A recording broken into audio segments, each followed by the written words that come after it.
Look what we found. Let's go put another rod in real quick and see if we can get that 29 to bump up around the 34, 35 range. Then this whole thing will be happy. That's from us doing rod bushings. We lost 3 thousandths. I'll go find one that has not been sanded.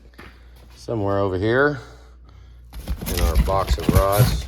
Yeah, we've got lots and lots of rods. I'll grab one of these here.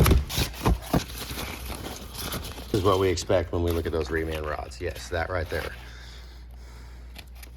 A little bit of coating of not being in use on it, a little old, but it's good. It'll be fine. Let's use this one. Let's take it and see what it weighs too. We have to check our weights because this could be way too light. If it's too light, then we'll go look at another one. We'll find different ones.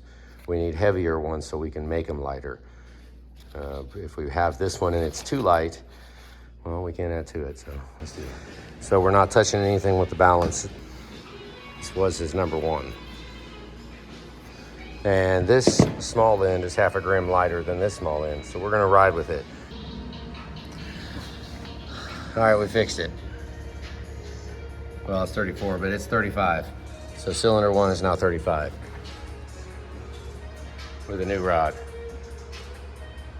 Yeah, that's absolutely wonderful. All right, we're done. Let's button it all up, get the oil pan on, get everything put on, and get it put in chassis right now. Coming together. Cam crank sensors in, put the block heater in, get some brake clean, clean this really well, and put some sealant on the upper oil pan. And we have the oil pan over there basking in the sun. That's a good reason why I wanted to wait, because that is pretty dry now. I didn't want to put paint on it and then install it the same day. Normally I would wait a week or 2. Long time, but at least it got a whole day. It'll be fine. It actually makes the gasket and the paint and everything and the sealant stick better when the paint is not completely cured, because we'll take all the bolts out of this oil pan and it will not fall off. It'll stay on. Like, we could probably, when Ron gets the truck back, he could take all the bolts out of the oil pan and drive around for the whole life of the truck, and I bet it'll be fine.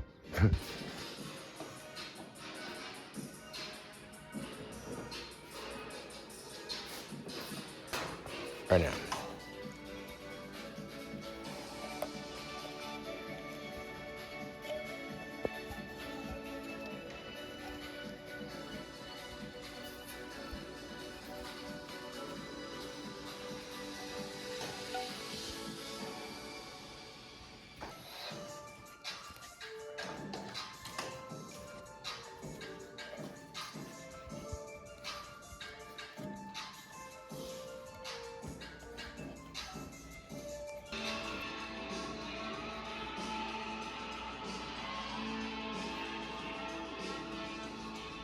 Not too much and not too little. Because there is a point where you put too little on it, trying to be too clean. Seal it up. I mean, honestly, I kind of want it to be this whole area down there, because that smash is almost flat. There's not a lot of sealant needed to fill that, or at least any imperfections.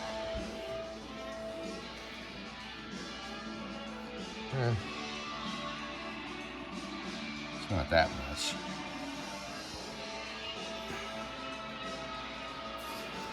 Okay, we spread it a little bit.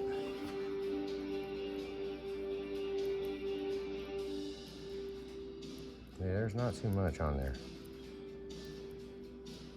I push it away from the bolt hole.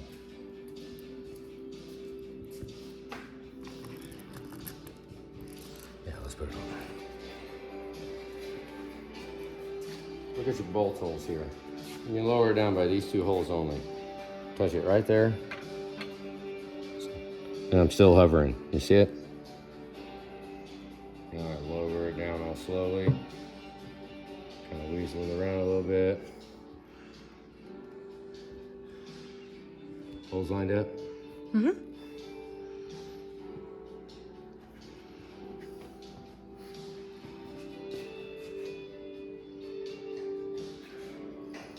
Make them go exactly in the center. Walk all the way around it. It's just sitting there right now. The sealant's holding it. We want it to be exactly where we want. Not even a little bit off.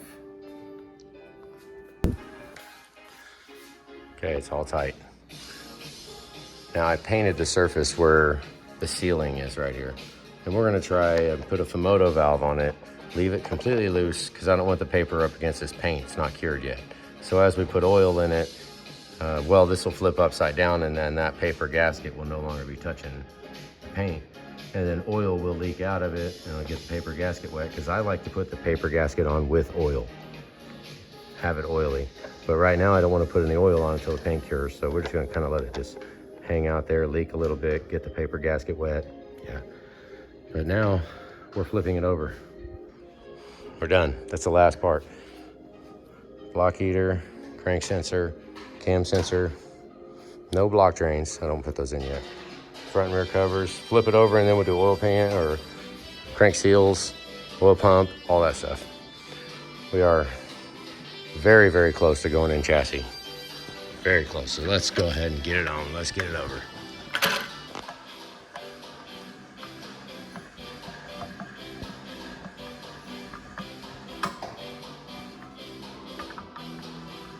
Here we go. Clutch plate balancers.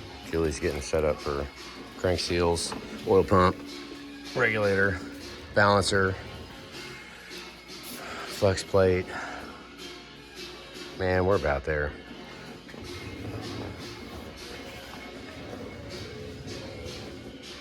You can use the Felpro seals. Use all the Felpro gaskets, the front and rear crank seals. They're the exact same ones that Ford gives. I'm pretty sure they're the exact same ones. Yeah. Now, honestly, that looks good. That is Ron's existing front cover. Many, many aspire to have theirs look that good. That's wonderful. Cleaned all the paint off, cleaned everything off. Yeah. There we are. We have given up on assembly lube also. I don't think I'm gonna use it anywhere. No more assembly lube. We're gonna assemble everything with engine oil. The low pressure pump, push rods, everything. Just dip the push rods down in oil and slide them in. We're gonna start doing things without lubricate. Engine oil is just, we don't need it. We don't need it. We're not gonna store anything. We can just use oil. That's what we're gonna do. That's how much sealant we have that's smashed out. A little more at some spots, a little less at others. There should be some up in there too, yep. Up in there, both joints have all been sealed.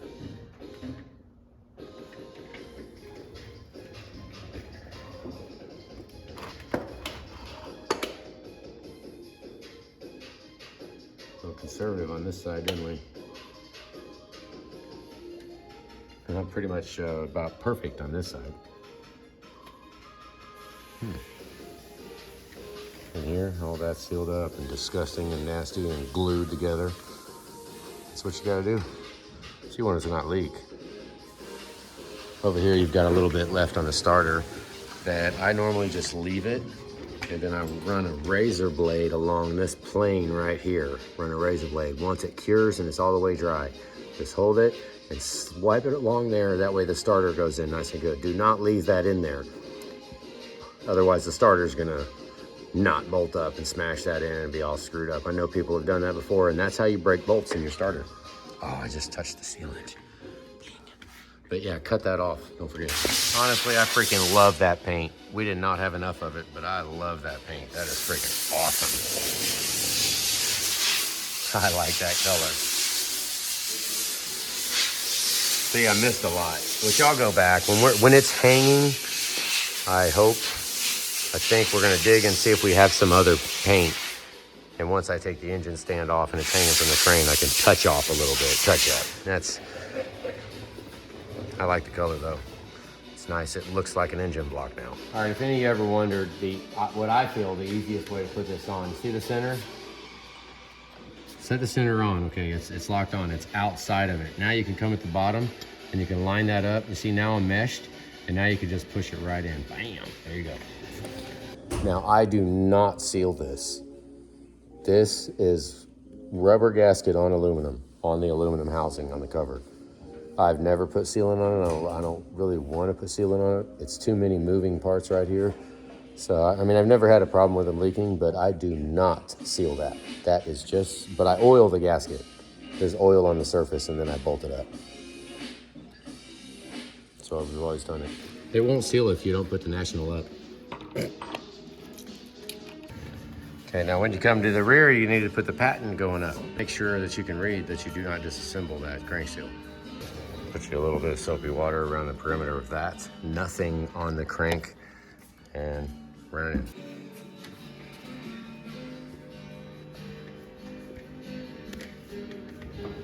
That's rear main install right there.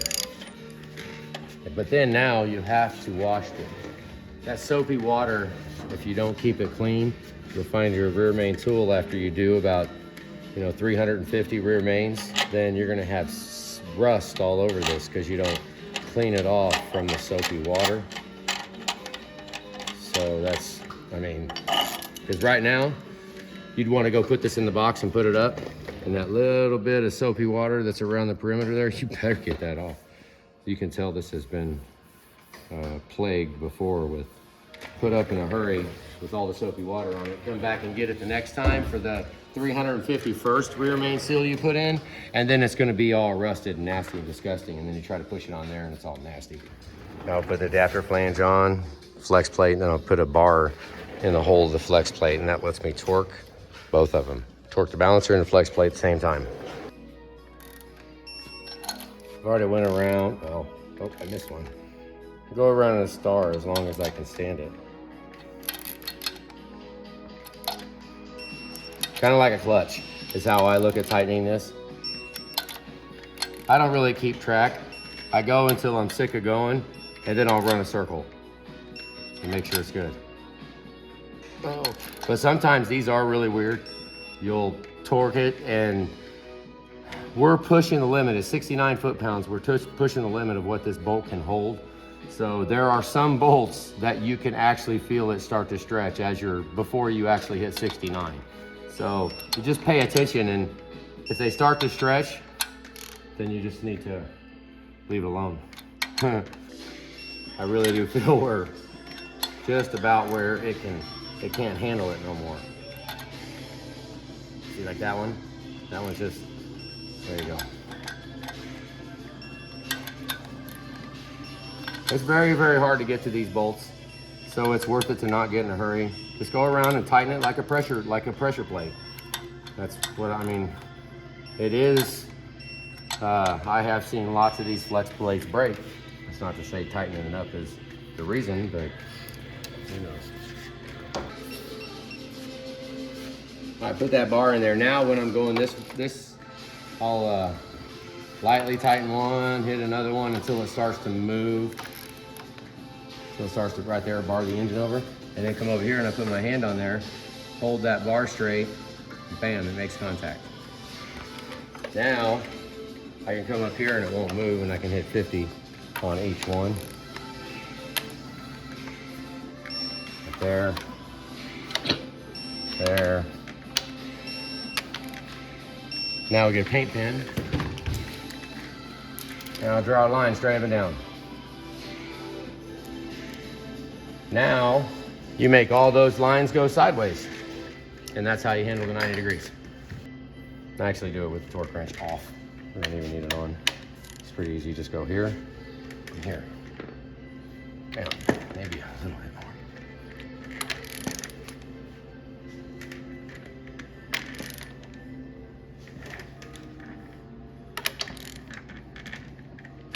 A little bit more. There we go.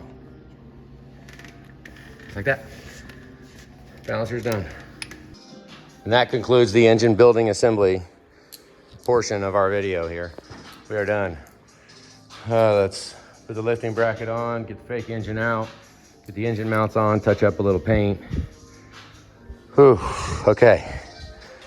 That's a wonderful place right there. It's ready to go in. get that torque converter finished up, drop it inside, get it in there. We're about to finally start putting all the parts back together. That's a wonderful thing. Look at all those new boxes of parts we got back there. Parts everywhere. So we can turn all the lights off over here on this side, hopefully, and turn the lights on over there. But then once that happens, once that gets done, I have not even touched the heads yet. So we're gonna get the engine in chassis, then all those parts are gone, everything's put away. We're done worrying about pistons, rods, crankshafts, camshafts, all that stuff. Then we can come right over here, clear table, nothing here, and let's get those heads knocked out real quick. Yeah, we're not far.